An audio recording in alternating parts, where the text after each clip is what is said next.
Okay, listen, while I'm spending my time telling you how to stop heat waves, I'm being attacked by a siren from a person from another country. Okay, so we're keeping in mind. I am explaining how you stop a heat wave, and this person is driving down my street making all this noise, okay? And this person's making all this noise on my street, obviously not from this country. And they are attacking us, right? And I'm telling you how to stop heat waves, which is telling you what is happening to people in our country. Now hold on 1 minute. Okay, now back to my course on how to stop heat waves where we're being disrupted all the time. Now, this is the wind, and the wind is blowing in this direction, okay?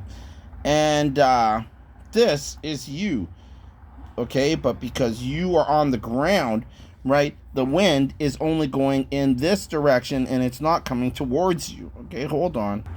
Now, if you were up here, the wind would be touching you, and you would be feeling the wind.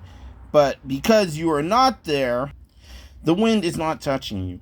Now, the way to make it so that the wind touches you is by putting a mountain, okay, that goes like this, right?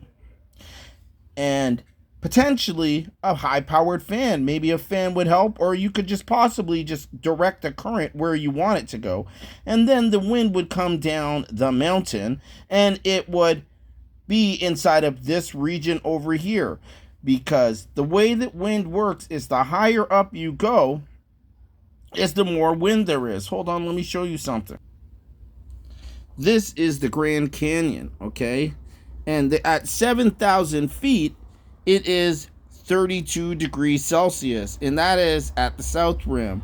But at 8,000 feet, which is the north rim, it is 26 degrees Celsius. So it is saying that between 1,000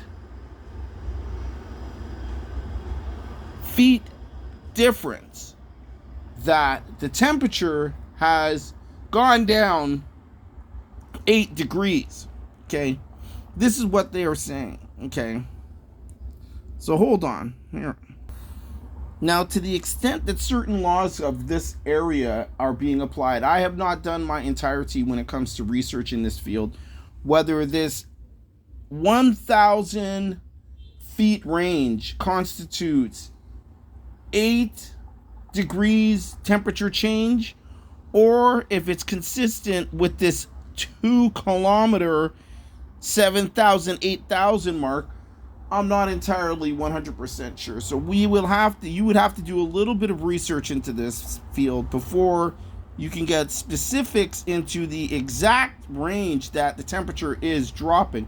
But we can identify that at 2 kilometers, okay, there is 1,000-foot range where the temperature goes up and down between 8 degrees, okay? Now, what we are hoping is that this can be 1 kilometer. This is what we're hoping. And that we're hoping that in between this 1 kilometer range, that it will offset the temperature by 24 degrees. This is what we are hoping. I am not saying that this is exactly what is going to happen, but I am under the assumption that somewhere in this range it will achieve something to this effect. I've been told that it will go down to 6.5 degrees per kilometer, but I do not have my entire accurate information because no one has made this mountain that I am going to present to you to make. And what I am saying that we need to do, okay, is to make an inflatable mountain that is the same as the kids' thing that they jump on, but it is a mountain that we inflate that goes between 1 kilometer, which I believe will be sufficient to drop the temperature, to potentially 2 kilometers if need be, for whatever it is, even though 2 kilometers and 1 kilometer is an extremely big inflatable device to have. But what I am saying is that it will drop the temperature, because temperature is caused by the elevation, and elevation is the result of a mountain. And if you make an inflatable mountain and you put potentially fans here, okay, a fan might potentially blow it down the cold air from the upper regions, which I believe will work. Or maybe it will just happen on its own, but a fan will more than likely make it happen.